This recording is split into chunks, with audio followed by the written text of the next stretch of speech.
"Let me shoulder this with you," Cowboy said to the half-naked woman passed out from hard work. The sun was a merciless hammer, beating down on the cracked earth and the splintered wood of the fence posts Abigail was trying to set. Every strike of the mallet against the post sent a jarring shock up her arms, vibrating through bones that ached with a fatigue so deep it felt like a part of her soul. Her chemise was plastered to her back, a useless, damp rag against the relentless heat, her corset and dress having been abandoned hours ago in a desperate bid for relief. Dust caked her skin, mingling with sweat to form a gritty paste in the creases of her elbows and the hollow of her throat.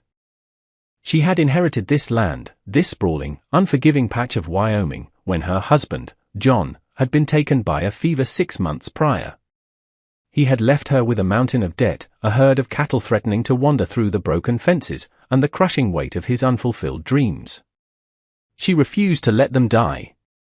She would not be the widow who sold out and ran back east with her tail between her legs. This land was hers now, and she would bleed for it if she had to.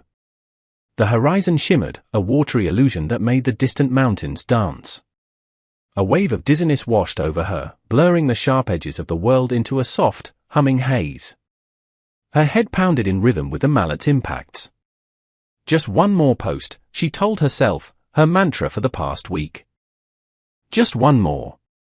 She raised the heavy mallet one last time, her muscles screaming in protest. The world tilted violently, the brilliant blue sky and the pale, dusty ground swapping places before dissolving into a roaring blackness. The mallet slipped from her numb fingers, thudding softly into the dirt beside her as she crumpled to the ground, a forgotten soldier on a battlefield of her own making. The last sensation she had was the searing heat of the ground against her cheek, a final, brutal kiss from the land she was fighting so hard to tame. She didn't hear the slow, steady hoofbeats approaching, or see the tall figure that dismounted, his shadow falling over her still form like a promise of rain. She was lost in the silent, suffocating darkness of exhaustion, completely unaware that her solitary war had just been witnessed. When consciousness returned, it was not with a jolt, but as a slow, creeping dawn. The first thing Abigail registered was coolness. Not the biting chill of a mountain night, but the gentle, life-giving cool of shade and water. A damp cloth rested on her forehead, and the brutal sun was no longer beating down on her. She blinked, her vision swimming back into focus. A man knelt beside her, his back partially to her as he wrung out the cloth in a canteen.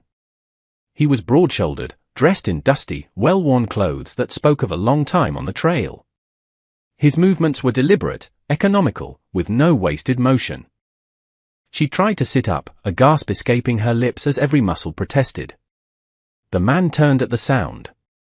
His face was weathered, carved by sun and wind, with a stillness about his eyes that was both unnerving and calming. He wasn't handsome in the way of the men from back east, with their soft hands and easy smiles. His was a face that belonged to the hard country around them, etched with the story of survival. Panic, sharp and cold, shot through her. A lone woman, half-dressed, and a strange man. Her hand instinctively went to her hip, searching for the small pistol she usually carried, only to remember it was back at the cabin. She pulled the torn fabric of her chemise closer around her shoulders, a futile gesture of modesty. "Who are you?" she asked, her voice a dry rasp. He didn't answer immediately, instead holding the canteen to her lips. "Drink," he commanded, his voice a low baritone, as rough and steady as the land itself. She hesitated, her mind screaming with warnings her mother had drilled into her. Never trust a stranger. Never show weakness. But the thirst was a raging fire in her throat. She drank, the water the sweetest thing she had ever tasted. He watched her, his expression unreadable. "You collapsed," he stated simply, as if discussing the weather. The sun can be a cruel master. He looked past her, at the line of unsteady fence posts, at the heavy mallet lying in the dust. His gaze took in the whole desperate picture. "You need help." Abigail bristled, the water giving her enough strength to feel indignant. "I don't need anything from you." It was a lie, a foolish, prideful lie, and they both knew it. She was failing. The proof was all around them. He simply nodded, accepting her words without argument, which somehow felt worse than a dismissal. He stood up, a tall, solid presence against the vast, empty landscape. "My name is Marcus," he said, not as an introduction, but as a simple fact. "I'll take a look at that fence." He turned and walked toward the line of her shoddy work, leaving her in the shade of the cottonwood tree, her suspicion warring with a terrifying, overwhelming sense of relief. Pride was a luxury Abigail could no longer afford. For 2 days, she watched from the porch as Marcus worked. He moved with a quiet competence that was both infuriating and awe-inspiring. He didn't just mend the fence, he rebuilt it. He pulled up her wobbly posts, dug deeper holes, and set them with a strength and precision she could never match. He worked from sunup to sundown, pausing only to drink from his canteen and wipe the sweat from his brow. He asked for nothing. He expected nothing. On the 3rd morning, she couldn't stand it anymore. The shame of her weakness was less potent than the practical, undeniable truth: without him, she would lose everything. She met him by the half-finished fence line, a tin plate of biscuits and bacon in her hands. "I can't pay you much," she began, the words feeling like stones in her mouth. "Not until I sell some of the herd in the fall. But you can have a room in the barn, and your meals." She hated the tremor in her voice, the plea she couldn't quite disguise. He stopped his work, taking the plate from her. His calloused fingers brushed against hers, and a strange warmth, entirely different from the sun's oppressive heat, spread up her arm. He looked at the food, then at her. "Fair wages," he said, and that was that.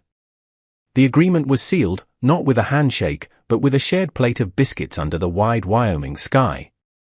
The days that followed settled into a new rhythm. They were a silent team, their partnership forged in the shared language of labor. She would rise before dawn to milk the cow and prepare their meals, while he was already out, the rhythmic thud of his mallet a steady heartbeat for the struggling ranch. She'd bring him water in the heat of the day, and he would wordlessly accept it, his eyes conveying a gratitude he never spoke. Her internal monologue, once a constant stream of fear and panic, began to change. She found herself watching him, cataloguing the small details. The way he could soothe her most skittish mare with a low murmur and a steady hand. The methodical way he sharpened his tools at the end of each day. The lines around his eyes that crinkled just slightly when her old dog, Buster, would drop a stick at his feet. She was still wary, still guarded, but a new feeling was taking root in the barren soil of her heart, a grudging, profound respect. He wasn't just a drifter, he was a builder. And as he rebuilt her fences, she felt the broken barriers around herself beginning, ever so slightly, to mend. The blistering heat of summer slowly yielded to the golden light and crisp mornings of autumn. The last of the southern fence line was completed, a strong, unbreachable barrier that stood as a testament to their combined efforts. The cattle were secure, and for the first time in months, a sliver of peace settled in Abigail's chest. But a ranch was a relentless beast, always demanding more. The barn roof, which had been a minor worry, became a critical problem as the season turned. A leaking roof meant ruined hay, and ruined hay meant starving livestock come winter. They started work on it together, a new, more intricate dance of cooperation. He was on the roof, pulling away the rotten shingles, while she was below, hauling up new ones on a rope pulley system they had rigged. Their communication remained sparse, but it was efficient. More nails, he'd call down, and she would have them ready. Careful now, she'd warn as a gust of wind threatened his balance, and he would give a short nod of acknowledgement. The silence between them was no longer a void of suspicion, but a comfortable space filled with the sounds of their shared work. The evenings grew longer and cooler, and their shared meals moved from the porch to the small kitchen table. The first few times, they ate in a tense quiet, the clinking of their forks against the tin plates unnaturally loud. But gradually, the quiet softened. One night, he complimented her stew. It was a simple phrase, "This is good," but it felt like a monumental declaration. She found herself telling him about her father, who had taught her to cook. He, in turn, told her a brief story about working a cattle drive down in Texas. They were small offerings, tiny pieces of their pasts laid bare on the table between them. She noticed he had started leaving a small pile of freshly chopped kindling by the back door every morning, saving her one of her most hated chores. She, in turn, took to mending the small tears in his work shirts, leaving them folded neatly on the crate he used as a bedside table in the barn. These were not spoken kindnesses, they were quiet, practical acts of care. They were the gestures of two people who were learning to depend on each other, who were discovering that the weight of a struggling ranch was easier to bear when the load was shared. The respect she felt for him was now mingled with a burgeoning, unfamiliar warmth, a fragile hope taking root as the leaves on the cottonwood trees turned to gold. The change came without warning, a brutal shift from the crisp beauty of late autumn to the raw fury of winter. The sky, a placid blue one moment, turned a bruised, menacing grey the next. The wind began to howl, a low, mournful sound that rattled the window panes and clawed at the new shingles on the barn roof.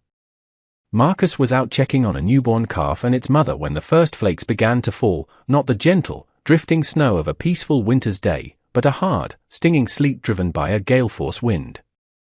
Abigail watched from the cabin window, her heart pounding a frantic rhythm against her ribs. The world outside was disappearing, swallowed by a churning vortex of white. Visibility dropped to mere feet. He had been gone too long. Tying a rope around her waist and securing the other end to the porch railing, she ventured into the maelstrom, calling his name until her throat was raw. Just as a terrifying despair began to set in, a large shape materialized out of the blizzard. It was Marcus, half carrying, half dragging the weak calf, its mother stumbling behind him. He was covered in snow, his face grim and set against the punishing wind. Together, they wrestled the animals into the relative warmth of the barn and fought their way back to the cabin, slamming the door shut against the raging storm. For 3 days, the blizzard howled. They were prisoners in the tiny, 2-room cabin, the world reduced to the 4 walls around them and the endless, roaring white outside. The forced proximity was absolute.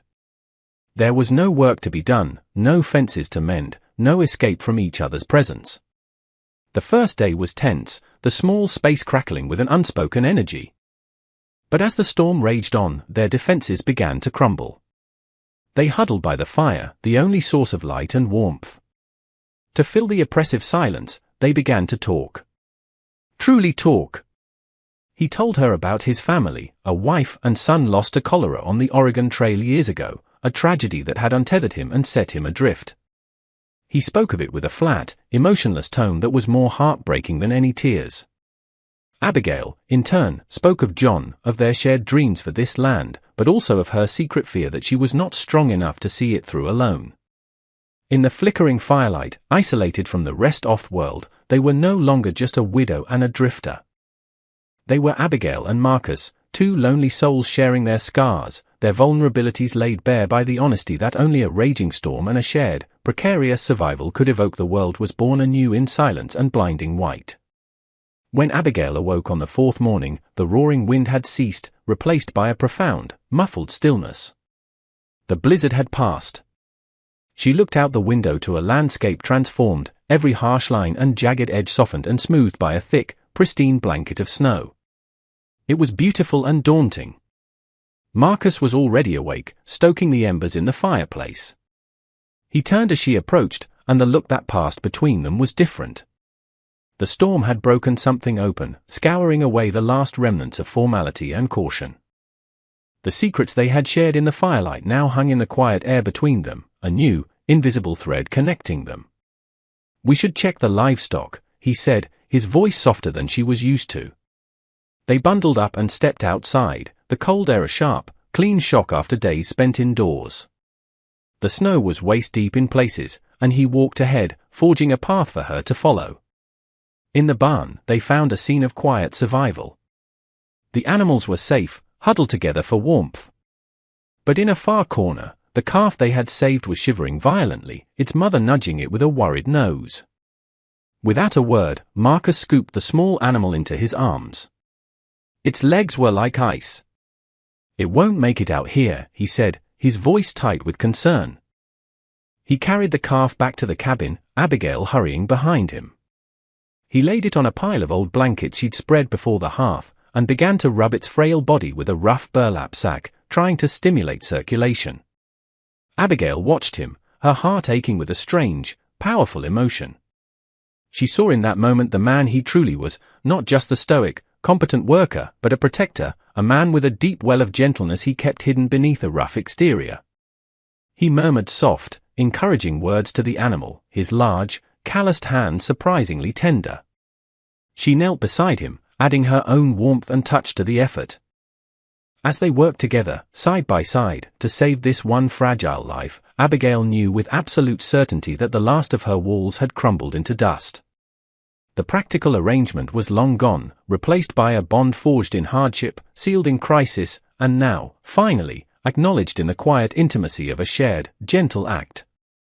Hope was no longer a fragile seedling, it was beginning to bloom, warm and bright. In the middle of the frozen landscape, winter tightened its grip, a long, relentless season of bitter cold and hard work. The days were a constant battle against the elements, a cycle of chopping wood, hauling water, and ensuring the livestock were fed and safe from the biting wind. Yet, the hardship felt different now. It was no longer a solitary struggle but a shared endeavor. They moved around each other with an unspoken understanding, an easy synchronicity that made the heaviest tasks feel lighter. The cabin, once a lonely shelter, now felt like a warm, vibrant home against the starkness of the frozen world. The space between them, once measured in feet and cautious silence, had shrunk to inches and was filled with a palpable, humming energy. It was in the small moments that the change was most profound. An accidental brush of his arm against hers as they passed in the narrow hallway sent a thrilling shock through her entire body. The way his eyes would find hers across the dinner table, holding her gaze for a beat longer than necessary. He started to smile more, not a wide, easy grin, but a small, quiet lifting at the corners of his mouth that was reserved just for her. One evening, after a day spent digging out a snow-drifted path to the well, a task that had left them both exhausted and chilled to the bone, she found him on the small porch. He was leaning against a post, staring up at the brilliant, cold stars that glittered in the ink-black sky. He didn't seem to notice the cold. She came out with a thick wool blanket, wrapping it around his broad shoulders. He turned, surprised, his breath misting in the frigid air. "You'll freeze," she said softly. He looked down at her, his expression serious in the pale moonlight. "I wasn't planning on staying through the winter," he admitted, his voice a low rumble. "I never stay in one place for long." Abigail's heart clenched. She had known, of course, that he was a wanderer, but she had allowed herself to forget. "The spring thaw will open the roads," she said, her own voice barely a whisper, stating the practical truth that felt like a knife twisting in her gut. "Yes," he said, his gaze intense. "It will." He reached out, his gloved fingers gently touching her cheek. "But I find I'm no longer in a hurry to see what's on the other side of those mountains. I'm no longer looking for the road." In that moment, under the vast, silent watch of the stars, the slow burn of respect and affection finally ignited into a clear, undeniable flame. The first sign of the thaw was the sound of dripping water, a steady, rhythmic tapping of melting icicles on the cabin roof. It was the sound of the world waking from its long slumber. The harsh white landscape began to recede, revealing the damp, dark earth beneath. Patches of green appeared on the southern-facing hills, and the creek, frozen solid for months, began to flow again with a joyful, gurgling rush. The entire world seemed to be breathing a collective sigh of relief, and Abigail felt it in her own soul. The ranch, which had been a place of struggle and survival, was now thrumming with the promise of new life. Her favorite mare, Daisy, gave birth to a long-legged, wobbly foal one bright April morning. It was a perfect, healthy colt, and its arrival felt like a powerful symbol, a sign from the land itself that their hard work was bearing fruit. Abigail and Marcus stood together, leaning on the fence of the corral, watching the foal take its first uncertain steps. It stumbled, then found its footing, nudging against its mother's side. A feeling of profound contentment washed over Abigail. This was what she had fought for, bled for. This new life, this continuation. The ranch was no longer failing, it was being reborn, just as she was. Their relationship had settled into a deep, quiet love, as natural and certain as the turning of the seasons. There were no grand declarations, no flowery speeches. Their love was expressed in the way he would take the heavier bucket from her hands without being asked, in the way she would save him the last piece of pie, in the comfortable silence they could share while watching the sun go down. One evening, as the sky was painted in fiery shades of orange and pink, they stood on the porch, a familiar ritual that now marked the end of their days. He reached over and took her hand. It wasn't a practical gesture to help her over a rough patch of ground or an accidental brush of fingers. He simply took her hand and laced his fingers through hers, holding it firmly, possessively. It was a statement. A promise. He looked from their joined hands to her face. "Abigail," he said, his voice thick with an emotion he no longer tried to hide.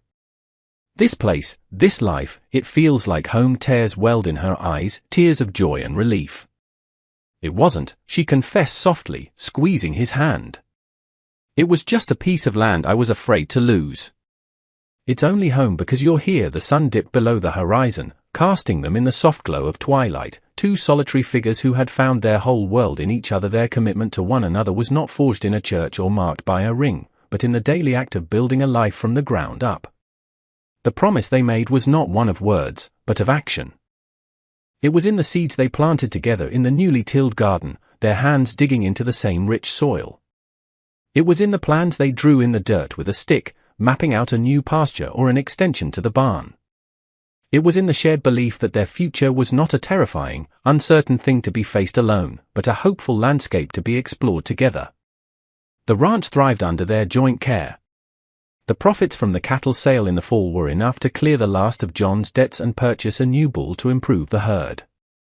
Marcus, with his quiet foresight, had a knack for husbandry and a deep understanding of the land that felt innate. He saw where to rotate the grazing fields to let the grass recover, how to reinforce the creek bank to prevent erosion, and which cattle to cull and which to keep. Abigail, in turn, managed their finances with a sharp mind, her careful planning ensuring that every dollar was stretched, every resource maximized. She was the steady hand on the tiller, while he was the strong wind in the sails. They were a formidable team, their individual strengths complementing each other perfectly. They were no longer the desperate widow and the stoic drifter. They had been remade by the land and by each other. She, who had fiercely guarded her independence, learned that accepting help was not a weakness but a different kind of strength, the strength to build something larger than herself. He, who had wandered for years with a hollowed-out heart, learned that a home was not a place to run from, but a person to run to. Standing on the porch of the home they had saved, watching the verdant field stretch out before them, they were living proof that love wasn't always a sudden, passionate storm. Sometimes, it was a quiet, steady thing, built post by post, season by season, a shelter strong enough to weather anything the world could throw at it. It was a foundation of mutual respect, a structure of shared burdens, and a roof of quiet, unwavering devotion. 5 years passed, as quickly and as surely as the seasons. The ranch was no longer a place of struggle, but one of abundance. The small cabin had been expanded, a new wing added to accommodate a growing family. The barn was freshly painted a deep, welcoming red, and the fences Marcus had built stood straight and true, a dark, defining line against the rolling green hills. The land was tamed, but not broken, a testament to a partnership that worked in harmony with it, not against it. On a warm summer evening, Abigail stood on the porch, a place that had become the heart of their world. She was no longer the gaunt, desperate woman on the verge of collapse. Her face was fuller, etched with laugh lines around her eyes, her hands still calloused but no longer trembling with exhaustion. Marcus came to stand beside her, his arm wrapping around her waist in a familiar, comforting gesture. He looked much the same, his face still weathered, but the haunted stillness in his eyes was gone, replaced by a deep, settled peace. The sound of children's laughter drifted up from the creek bank, where a boy with his father's dark hair and a girl with her mother's determined spirit were trying to catch frogs. The sound was the sweetest music the ranch had ever known. They watched their children play, a living, breathing manifestation of their love, a future they had never dared to dream of on their own. Their journey had not been an easy one. It began in the dust and desperation of a sun-scorched field, a moment of collapse that led to an unlikely partnership. It was a story built not on grand romance, but on the quiet nobility of shared labor, the slow mending of fences both physical and emotional. They had discovered that the strongest foundations are not built on passionate declarations, but on the bedrock of mutual respect and the unwavering promise to face every hardship, every storm, and every sunrise, together. They learned that a home is not just a structure of wood and nails, but a sanctuary you build within the heart of another, a safe harbor found in the simple, profound act of one person turning to another and saying, without words, let me shoulder this with you.